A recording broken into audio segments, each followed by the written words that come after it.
अष्टावक्र जी ने जनक से कहा, आर्जव कि कोमलता का गुण जो है वह अमृत के समान है, इसे पियो। इस उपदेश को सब कोई पियो। यह अमृत है, उपदेश नहीं। साधु के वचन को अमृत कहा जाता है।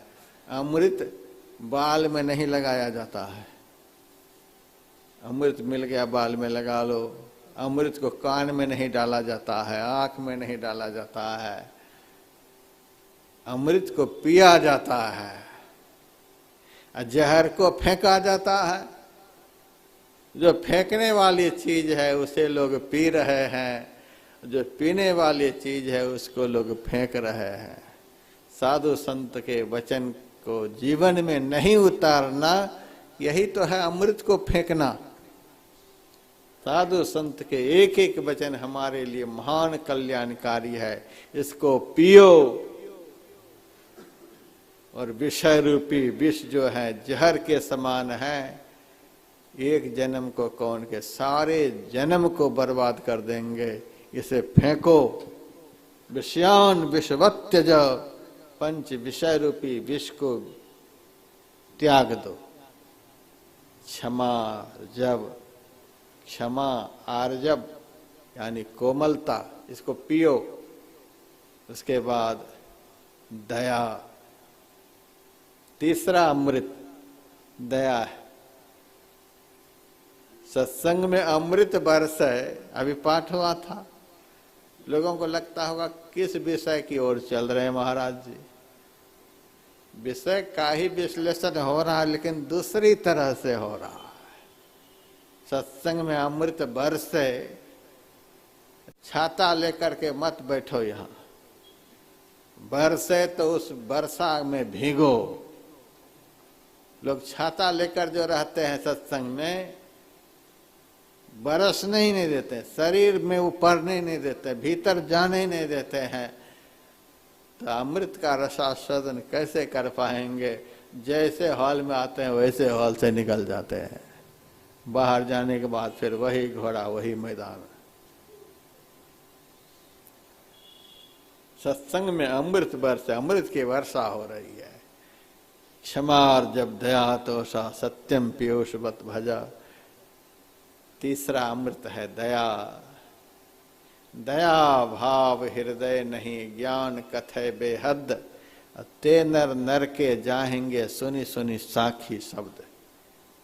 प्राणी मात्र के प्रति दया का भाव, सबके प्रति दया का भाव। किसी का दुख बर्दाश्त नहीं हो। अपना बेटा का दुख बर्दाश्त नहीं हो रहा है, भाई का दुख बर्दाश्त नहीं हो रहा है, पत्नी का दुख बर्दाश्त नहीं हो रहा है, लेकिन दूसरे के बेटे के महादुख को बड़े आसानी से बर्दाश्त कर रहे हैं। किसी का लड़का बीमार हो गया, चाय पी रहे हैं, अखबार में पढ़ रहे हैं उनका लड़का एक्सीडेंट कर गया, हॉस्पिटल में मरहम पट्टी हो रही है, और बड़े मजे से चाय पी रहे हैं, बड़े मजे से बिस्कुट खा रहे हैं। पराये दुख देख करके भी कितने मजे से आप चाय कॉफी पी रहे हैं। यह भक्त का लक्षण नहीं है।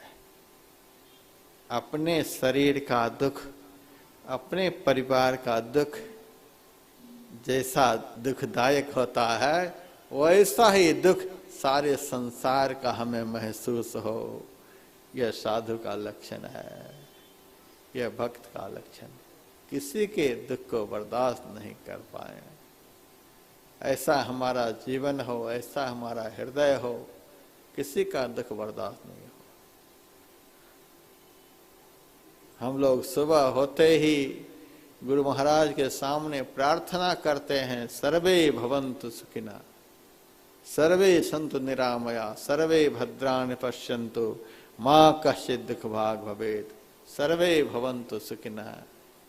सुखी हो तो सब सुखी हो, ऐसा दिल हो। रंतिदेव एक बहुत बड़े राजा हुए। एक दिन दान करते करते जब सब खुटा गया, अब खाने के लिए कुछ भी नहीं बचा, 48 दिन हो गए बिना खाए पिए, पूरा परिवार भूख प्यास से आकुल व्याकुल है। इतनी बड़ी परीक्षा भगवान ले रहे हैं। संयोग से एक दिन उनके पास कोई सेठ जी खीर पूरी मालपुआ आदि लेकर के गए। महाराज 48 दिन से भूखे प्यासे हो, इसे ग्रहण करो। सब लोग थाली में परोस लिए, अब खाने के लिए तैयारी थे कि एक ब्राह्मण देवता आ गए। अरे महाराज बड़ी भूख लगी है, बड़ी भूख लगी है, कुछ खिलाओ। रंती देव ने कहा, आहा महाराज बैठो बैठो, 48 दिन के भूखे हैं, आकुल व्याकुल हो रहे अन्न जल के लिए, और हंसते हुए उस थाली को आगे बढ़ा दिए। आहा परमात्मा कैसी कृपा है, कैसी दयनीय अवस्था में भी अतिथि के स्वागत सत्कार करने का हमें सुअवसर दिया। हंसते हुए थाली को बढ़ा दिए। ब्राह्मण देवता भोजन करके निकल गए। अब परिवार के जितने लोग थाली में लेकर खाने वाले थे, वे सोचते हैं महाराज तो अपनी थाली बढ़ा दिए, अब महाराज रहेंगे भूखे और हम लोग भोजन करेंगे। उन्हीं में से आपस में थोड़ा थोड़ा निकाल कर फिर इनको दिए, महाराज अब इनमें से आप भी खाओ, हम भी खाते हैं। थोड़ा कम होगा लेकिन सब मिलके खाते हैं। परिवार का भी संस्कार कितना उज्जवल था। ऐसा ही परिवार बनाना चाहिए। हर परिस्थिति का अनुभव सब मिलकर के करें, ऐसा परिवार हो। बाप दुखी है बेटा हंसे, भाई दुखी है भाई हंसे, यह कोई परिवार है? यह तो राक्षस का परिवार है। एक दूसरा दुख भोग रहा है, कष्ट भोग रहा है और बाकी देख रहा है। हर परिस्थिति का अनुभव सब मिलकर के करें, इसको कहते हैं परिवार। एक दूसरे दुखी हैं एक ही घर में और खूब मजा ले रहे हैं, इसको परिवार नहीं कहते हैं। हर परिस्थिति का अनुभव सब मिलकर के करें। जीवन में दुख आया है तो वह दुख सब मिलकर के झेलें। जीवन में सुख आए तो सुख का आनंद सब मिलकर के लें, इसको परिवार कहते हैं। रंती देव जी महाराज की थाली में सबने मिलकर के दे दिया। तब तक एक और आदमी आए। उन्होंने कहा बड़ी भूख लगी है महाराज, बड़ी भूख लगी, कुछ खिलाओ। रंती देव ने फिर से अपनी थाली आगे बढ़ा दी। वो आदमी कहता इतने से पेट नहीं भरेगा। बेटे से कहा बेटा तू भी थाली बढ़ा दे। घर के सारे लोगों ने उनके सामने थाली बढ़ा दी। सब खा करके वह चला गया। अब अन्न नहीं बचा, अब थोड़ा सा जल था, वही आचमन करना चाहते थे। उसी वक्त एक चांडाल कुत्ता लेकर के आया। महाराज बड़ी प्यास लगी है, कुत्ता भी बड़ा प्यासा है। रंती देव ने जो भी घड़ा में थोड़ा सा जल था उनके सामने कर दिया। उस चांडाल ने भी जल पिया, कुत्ता भी जल पिया, और दोनों खड़े होकर के देख रहे हैं। रंती देव ने कहा आप तो जल पी लिए, आप अब जाएं आप यहाँ से। जाने का यहाँ से मन नहीं करता है। 48 दिन के भूखे आपके सामने का अन्न देखते देखते चला गया। थोड़ा सा जल आचमन करने के लिए बचा था, वह जल भी आपने पिला दिया, फिर भी आपके मुख का मुस्कान नहीं गया है। यह मुस्कान भरा मुख को देखने का ही मन करता है, यहाँ से जाने का मन नहीं करता है। उसी वक्त उसी कुत्ता के अंदर से विट्ठल भगवान प्रकट हुए। रंती देव के सामने कुत्ता के अंदर से भगवान प्रकट हो गए और कहा महाराज आप मेरे से वरदान मांगो, मैं आपको देखकर बहुत प्रसन्न हूं। रंतिदेव ने कहा जीवन में कभी मांगा नहीं, इसीलिए अब मेरे से मांगा नहीं जाता है। आपका दर्शन मुझे प्राप्त हो गया, अब मांगने के लिए क्या बाकी, आपसे कुछ मांगा नहीं जाता है महाराज, फिर भी कुछ मांगो महाराज। तब रंतिदेव ने कहा दिए बगैर नहीं जाओगे तो सुनो महाराज, सारे संसार के दुखी आदमी का दुख मैं अकेले भोगूं, इतना सामर्थ्य दो, हमें इतना सामर्थ्य दो, मैं सबके दुख को अकेले भोग सकूं, और हमारे जीवन में कभी सुख आए, हमारे जीवन का सुख संसार के समस्त प्राणियों में चला जाए, हमारे जीवन का सुख सब में चला जाए, सबका दुख हमारे में आ जाए, हमारे सामने कोई दुखी व्यक्ति नजर नहीं आए। इसी का नाम है दया, यह अमृत है।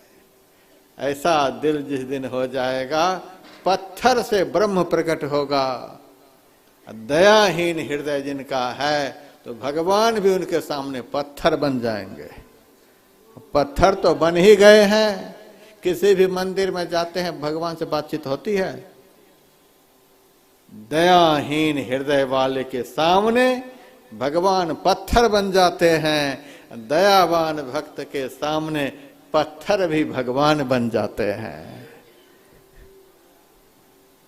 यह अमृत के समान है। दया रूपी सद्गुण को अमृत समझ करके पीना। गुरु महाराज से प्रार्थना करना है, गुरुदेव हमारा दिल ऐसा बना दो, हम किसी के दुख को देख न पाए, किसी का दुख हमसे बर्दाश्त न हो। जितना जो कुछ भी आपने दिया है उसे लेकर के उन दुखी की सेवा कर पाओ। देख लेना ध्यान कैसे बनता है, भजन कैसे बनता है। बिहार कभी कभी जाता हूं, मेरा जब प्रवचन शुरू होता है तो बनी बनाई लकीर जो चलती आ रही है 100 साल से, चाहता है व्यासानंद भी उसी लकीर पर चले। मेरा भाषण थोड़ा अलग हट करके होता है तो लोग कहते हैं महाराज आप तो बिंदु नाद की व्याख्या करते नहीं, आपका टॉपिक ही बदल जाता है। आप तो जाप के ऊपर बोलते नहीं, नाद के ऊपर बोलते नहीं, निःशब्दम परमम पदम में घुसाते नहीं, आप क्या बोलते महाराज। हम कह देते हैं बिंदु अंदर के प्रकाश की पहली चिंगारी है। ध्यान लगाते लगाते अंदर के प्रकाश की पहली चिंगारी जब दिखती है, उसी चिंगारी का नाम बिंदु है।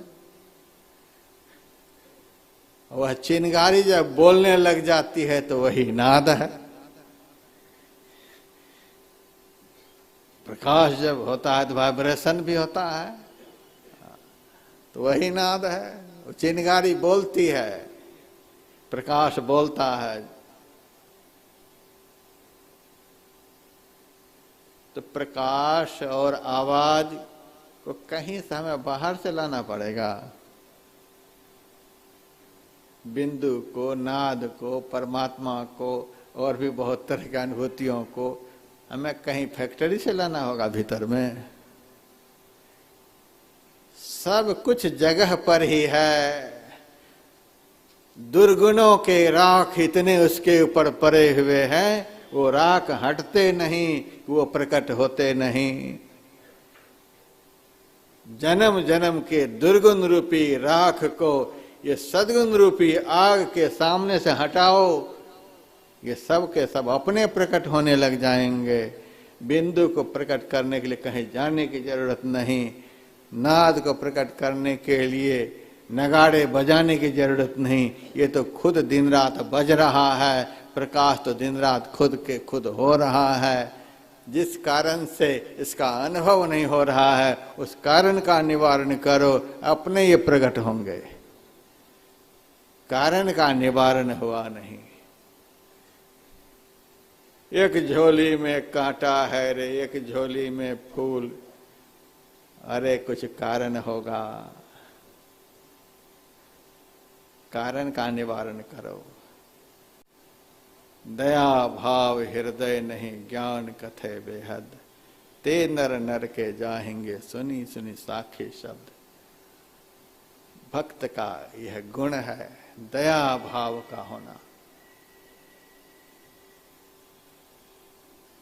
ये सब गुण आने लग जाएं तो समझिए हम जा रहे हैं बिंदु के पास, नाद के पास हम जा रहे हैं, ट्रेन चल पड़ी है वहां के लिए। ये सब गुण यदि आने लग जाएं, क्षमा का गुण, सरलता का गुण, दया का गुण, ये सब सद्गुण आप में आने लग जाए तो समझिए हम राजधानी से चल रहे हैं जी। दया का गुण, किसी के कष्ट को बर्दाश्त नहीं कर पाना, इसी को दया कहते हैं। फिर चौथा अमृत, तोषः, तोष कहते हैं संतोष को। संतोष का अर्थ होता है जितना हमें प्राप्त है उससे आगे की इच्छा नहीं होना। प्राय लोग तो बस इतना ही जानते हैं, साईं इतना दीजिए, जामे कुटुंब समाए, मैं भी भूखा न रहूं साधुन भूखा जाए। यह तो साधारण अर्थ है।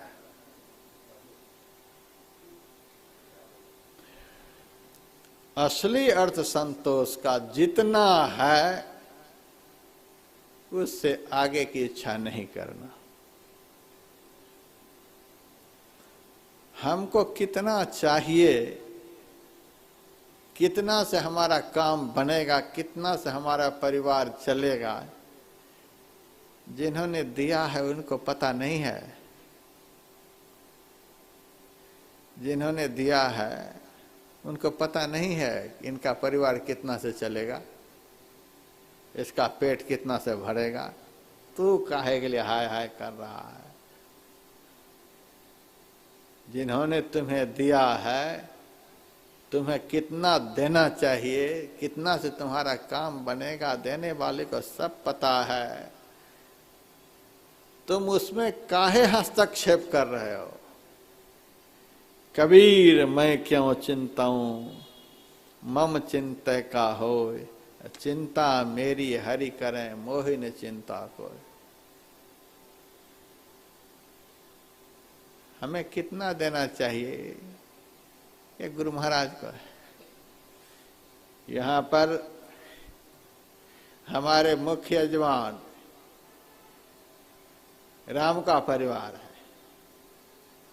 इस कार्यक्रम के मुख्य यजमान शालीमार बाग में राम का परिवार। इस परिवार की एक घटना मैंने सुना हूं, जिस घर की यह घटना है उस घर के भी सब लोग बैठे हैं यहाँ।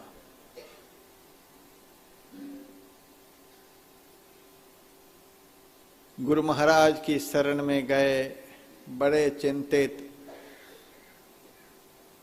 गुरु महाराज ने पूछा, आप यहाँ आए बड़े चिंतित हो, क्या बात है? लड़की शादी की योग्य हो गई है, शादी नहीं हो पा रही है। लड़का खोजने के लिए गया था लेकिन नहीं मिला। गुरु महाराज ने कहा, लड़का कहीं खो गया है जो खोजने के लिए गए थे? सरकार, माता पिता को चिंता हो जाती है जब बच्ची शादी की योग्य हो जाती है। गुरु महाराज ने कहा, अच्छा तो अब हम निश्चिंत हो गए। हमारे इस घर के सत्संगी बड़े चालाक, तुरंत समझ गए गुरु महाराज क्या बोल गए। अच्छा तो अब हम निश्चिंत हो गए। सरकार आप क्या बोले कि अब हम निश्चिंत हो गए? गुरु महाराज ने कहा, जिस दिन सदगुरु अपने शिष्य को सद दीक्षा देते हैं उसी दिन सद शिष्य के जीवन का सारा भार सदगुरु के माथे पर आ जाता है। सदगुरु के माथे पर शिष्य के जीवन का सारा भार होता है। अरे पागल, इस भार को तू काहे ढो रहा है? यह भार तो मेरे सिर पर है, तू क्यों चिंतित है? चरण में लिपट गए। उसी वक्त झारखंड में अब वह जिला पड़ता है दुमका, और वहां से एक सत्संगी आए, वह भी बड़ा चिंतित। आप क्यों चिंतित हैं? लड़के की शादी अब तक नहीं हो रही है। यहाँ चिंता है लड़की की शादी के, वहां चिंता है लड़के की शादी की। गुरु महाराज ने कहा दोनों यहाँ मिल गए हैं। ये देखिए, इनको चिंता है लड़की की शादी, आपको है लड़के की। और 1 मिनट में सगाई हो गई। 1 मिनट में सारी बात हो गई। क्या इसका मतलब होता है? हम समर्पण करने में चूक जाते हैं, इसीलिए दुख भोगते रहते हैं। समर्पित कर देना है अपने को। कबीर मैं क्यों चिंताऊं, मम चिंते का हो। हम यदि चिंता करेंगे भी तो हमारी चिंता करने से हो ही क्या सकता है। चिंता मेरी हरि करें मोहिनी चिंता को। अब सौंप दिया इस जीवन के सब भार तुम्हारे हाथों में। अब जीत तुम्हारे हाथों में, अब हार तुम्हारे हाथों में। अब सौंप दिया इस जीवन के। गुरुदेव से किसी ने पूछा था, सरकार सदगुरु अपने शिष्य की कितनी सहायता करते हैं? गुरुदेव ने कहा, जितना समर्पण उतनी सहायता। आधा समर्पण करो तो आधी सहायता, पूरी तरह से समर्पित हो जाओ तो पूरी सहायता। पूरा समर्पण करो तो पूरी सहायता। दादू दयाल जी महाराज कुटिया में बैठे हैं और उनके गुरु जगजीवन साहब बगल में खड़े हैं। कुटिया से दादू दयाल जी अपने आप बोल रहे हैं, तन भी तेरा, मन भी तेरा, तेरा पिंड प्राण सब कुछ तेरा। जगजीवन साहब ने कहा, अरे दादुआ, सब कुछ मुझे ही समर्पित कर देगा तो तुम्हारे लिए क्या बचेगा? दादू दयाल जी ने कहा, गुरुदेव पूरी दोहा तो सुनो। तन भी तेरा, मन भी तेरा, तेरा पिंड प्राण सब कुछ तेरा, तू है मेरा, यह दादू का ज्ञान है।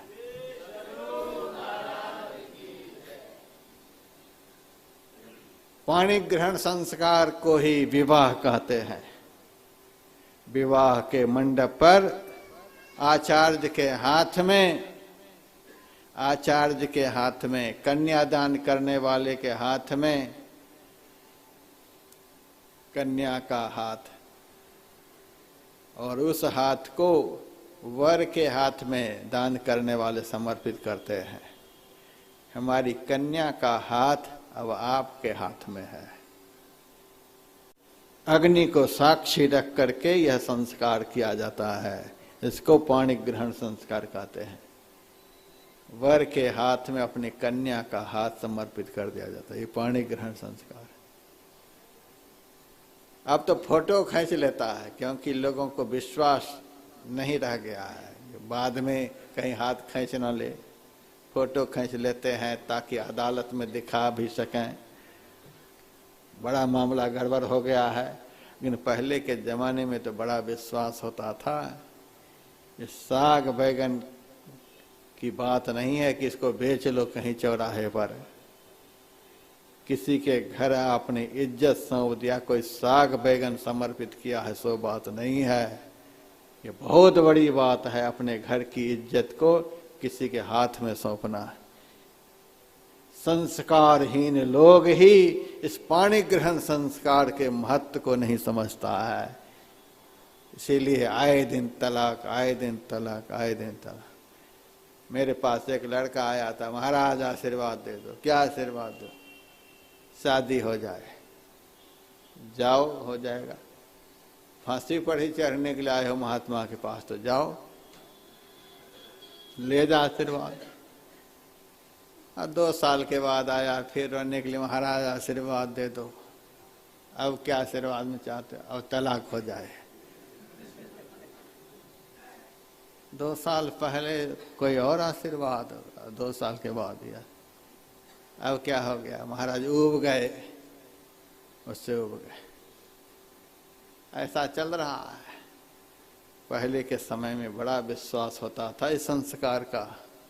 सौंप दिया हाथ में, एक ही हाथ सौंपा जाता है पाणी ग्रहण संस्कार में, और उस समर्पण का इतना जबरदस्त काम होता है आगे कि यदि वह लड़की पूर्ण रूपेण अपने पति के अनुकूल हो जाए तो एक ही हाथ तो सौंपा गया था, पूरी प्रॉपर्टी की मालकिन वह कहलाएगी। इसको गृह स्वामिनी कहते हैं। सारे दिन दफ्तर से धक्के खा करके आते हैं और कहते हैं 1 कप चाय बना दो। अभी अभी आया है, चाय बना दो, चाय, बैठो बढ़िया से। अपने स्वभाव से अपने पति को अनुकूल बना लिया तो दफ्तर में तो धौंस देते रहते हैं सबको, लेकिन पत्नी के पास जाते ही एकदम फन मोड़ करके कुर्सी पर बैठ जाते हैं। अच्छा, जब चाहो तब दो, इतने काहे बिगड़ रही हो। मिल जाता है। गृह स्वामिनी बन गई, अपने स्वभाव से अपने पति को अनुकूल बना लिया। सारी प्रॉपर्टी के मालकिन, सारी चाबियां उनके हाथ में। यदि अनुकूल नहीं बना पाई तो भी कोर्ट से आधी संपत्ति मिल जाती है। अर्धांगिनी कहलाती, आधे अंग की मालकिन। कोर्ट से आधी संपत्ति मिलेगी। अनुकूल नहीं है तो आधे, अनुकूल है तो पूरी संपत्ति। यह तो सांसारिक व्यवहार है जी। जितना हम अनुकूल हो पाते हैं, जितना हम अपने को उनके ऊपर समर्पित हो पाते हैं, उतने की संपदा पर अधिकार हो जाता है। पूरा समर्पण तो पूरी मालकिन। उसी तरह से सदगुरु के चरणों में यदि कोई शिष्य पूरी तरह से समर्पित हो जाए तो सदगुरु के समग्र ज्ञान पर उनका पूरा अधिकार हो जाता है। संपूर्ण भक्ति पर, संपूर्ण साधना पर, समर्पण में कमी है। इसीलिए जितनी सहायता होनी चाहिए नहीं मिल पाती। गुरुदेव कहते थे, जितना समर्पण उतनी सहायता। कबीर मैं क्यों चिंताऊं, मम चिंते का होय, चिंता मेरी हरि करे मोहिनी चिंता को। अब सौंप दिया है जीवन के। सद शिष्य के समग्र जीवन की चिंता सदगुरु के हाथ में, सद भक्त के समग्र जीवन की चिंता सत्य स्वरूप परमात्मा के हाथ में। बिल्कुल मस्त होकर के रहना चाहिए। संत विनोबा भावे कहा करते थे, वह यात्री मूर्ख है जो यात्री चलती हुई ट्रेन में अपने माथे पर बोझ लेकर के सफर करता है। ये बोझ समेत ट्रेन तुम्हें खींच ही रही है, तो पागल बोझ को नीचे रखकर आराम से क्यों नहीं सफर करता है। उसी तरह से वह भक्त मूर्ख है जो सदगुरु सारे संसार रूपी ट्रेन को चला रहे हैं, उनके सहारे भी अपने माथे पर चिंता के बोझ लिए जी रहा है। आराम से सफर करो, चिंता मेरी हरि करें मोह न चिंता को। इसी का नाम संतोष है। संतोष की बड़ी व्याख्या होती है, लेकिन हम संतोष की व्याख्या इस तरह से करते हैं कि जिनके हम हैं बस उनके भरोसे हमें कोई चिंता नहीं। जितना है बहुत है, हमें जितना चाहिए उनका पता हमारे गुरुदेव को है, हमें ज़्यादा माथापच्ची नहीं करना है। जितना हमें चाहिए उनको पता है, हमें कितना चाहिए हमें खुद को भी पता नहीं है।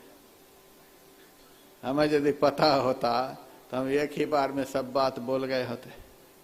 हमारे पास बहुत लोग आते हैं, यद्यपि मेरे आशीर्वाद से एक मच्छर का भी भला होने वाला नहीं है। हम साफ साफ मंच पर से कह देते हैं ताकि बाद में कोई आफत न खड़ी हो। मंच पर से आम तौर से बोलते, मेरे आशीर्वाद से किसी का भला नहीं हो सकता, न मेरे श्राप देने से एक चींटी का भी नुकसान हो सकता है। मेरी तरफ से तो दुनिया निश्चिंत रहे, लेकिन फिर भी साधु वेश में होने के कारण लोग आते ही रहते हैं, महाराज आशीर्वाद दे दो, आशीर्वाद दे दो। अरे हम जा रहे हैं ध्यान पर बैठने के लिए, जल्दी जल्दी में बता क्या कह रहा है, क्या आशीर्वाद चाहिए। लेकिन एक ही बार बोलना पड़ेगा, दोबारा कभी मत आना। एक ही बार में दिमाग दुरुस्त करके मेरे से बताओ क्या आशीर्वाद चाहिए, दोबारा मेरे पास आना नहीं पड़े। क्या ऐसी चीज मांग लेने पर दोबारा जाना नहीं पड़े कहीं? थोड़ा सा दिमाग लगाओ, क्या मांगेंगे हम जानते ही नहीं। क्या आशीर्वाद मांगते हैं, कुछ से कुछ, कुछ से कुछ।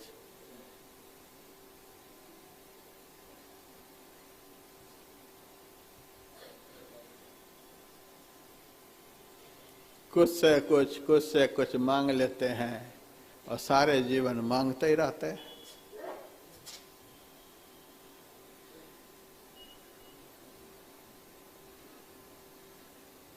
तो हमें खुद को भी पता नहीं है कि क्या मांगना है, कितना मांगना है, क्योंकि जीव अल्पज्ञ है, जीव अज्ञान में है।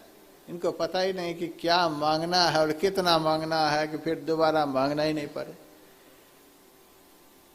संत जो होते हैं, सर्वज्ञ होते हैं, उनको सब पता होता है। इसलिए सर्वज्ञ के सामने तू अल्पज्ञ काहे के लिए माथा लगाता है? निश्चिंत हो जाओ, चिंता मेरी हरि करे मोहिन चिंता को। यही है संतोष।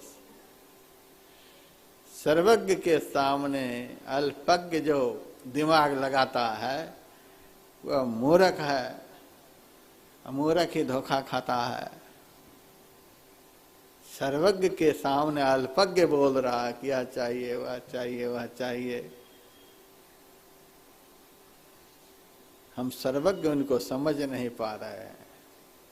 निश्चिंत होकर के रहना है, जितना हमको देना होगा उतना देंगे, और हमारा भरोसा है, विश्वास है कि कुछ ज्यादा ही देंगे।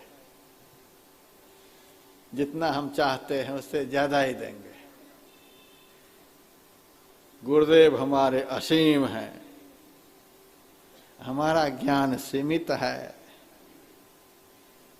असीम जो देंगे सो असीम देंगे। हम तो ससीम ज्ञान वाले हैं, हम तो सीमा वाली चीज मांगेंगे। बेटा मांगेंगे तो बेटे की आयु सीमित है, धन मांगेंगे धन की आयु सीमित है, घर मांगेंगे घर की आयु सीमित है, संसार का सब कुछ सीमित है। सीमित बुद्धि वाला सीमित पदार्थ मांगता है। गुरु महाराज तो असीम ज्ञान के भंडार हैं, ये तो हमें असीम देंगे। इतना देंगे कि हमें फिर आगे कुछ सूझेगा ही नहीं कि हमारे जीवन में कोई अभाव है। धन्य धन्य हो जाएंगे। ऐसा भाव का रखना यह संतोष रूपी अमृत है। इस ज्ञान को अमृत की तरह सब कोई पी जाए। साधु का वचन अमृत होता है। मैंने कहा अमृत तेल नहीं है कि बाल में लगाओगे, अमृत पीने वाली चीज है। इन सब बातों को पियो सब कोई मिल करके। और हम तुरंत थर्मामीटर लगाएंगे आरती के बाद, पिए हो कि नहीं पिए हो। आरती के बाद जब हाय हाय सुनाने के लिए जाओगे तो हम समझ जाएंगे ये बाल में लगा लिए, ये बाल में लगाकर सत्संगी आए अमृत को। यदि पिए होते, आहा संतोष रूपी अमृत पिलाए, फिर भी हाय हाय करने के लिए मेरे पास आ गए। ये पिए नहीं, बाल में लगा लिए। सत्संग बाल में लगाने वाली चीज नहीं है। प्रायः तो बाल में ही लगा रहे हैं, लेकिन आज से पीने वाली बात होनी चाहिए। संतोष जो है वह अमृत है, इसको पीना है। और उसके बाद सत्यम, सत्य कहते हैं जिस पदार्थ का कभी अभाव नहीं होता है उसको, अभाव रहित पदार्थ को सत्य कहते हैं। यानी परमात्म ज्ञान को अमृत की तरह पी जाओ, संत के ज्ञान को अमृत की तरह पी जाओ। यही सत्य रूपी अमृत है। सत्यम पीयूषवत भजा।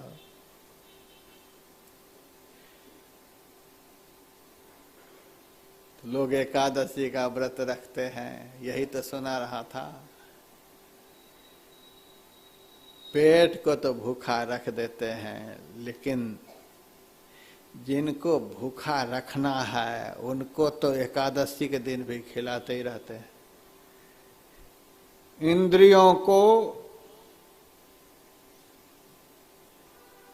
विषय रूपी विष मत पिलाना है। यदि पिलाना ही है तो इसे अमृत पिलाना है। सत्संग में जाकर इंद्रियों को जो जो अमृत मैंने बतलाया, इन पंच अमृत को पंचामृत पिलाना है। सत्संग वचन क्या है? पंचामृत है। और पंचामृत लेने के बाद हाथ नहीं धोया जाता है। यदि कर्मकांड आप लोग सीखना चाहें तो मेरे से सीखें। पंचामृत यदि किसी मंदिर में मिले, पूजन के बाद मिले, तो पंचामृत को लोग होंठ में सटा करके ले लेते हैं, जो बचता है माथे में लगा लेते हैं। पंचामृत लेने के बाद हाथ नहीं धोया जाता है, क्योंकि हाथ में कुछ अंश रह गया, धो लेंगे, उस पर चरण पड़ेगा किसी का तो पाप लगेगा। पंचामृत का मस्तक किसी भी तरह से पंचामृत बाहर नहीं जाए, ये हमारे में ही समा जाए। उसी तरह से सत्संग का वचन हमारे दिमाग से बाहर नहीं जाए, हमारे भीतर समा जाए। यह अमृत है। पंच विषय को विष के समान इंद्रियों के माध्यम से त्याग देना है। सत्संग में आकर के सत्संग वचन को अमृत की तरह पी जाना है। विषय रूपी विष से इंद्रियों को भूखा रखना है।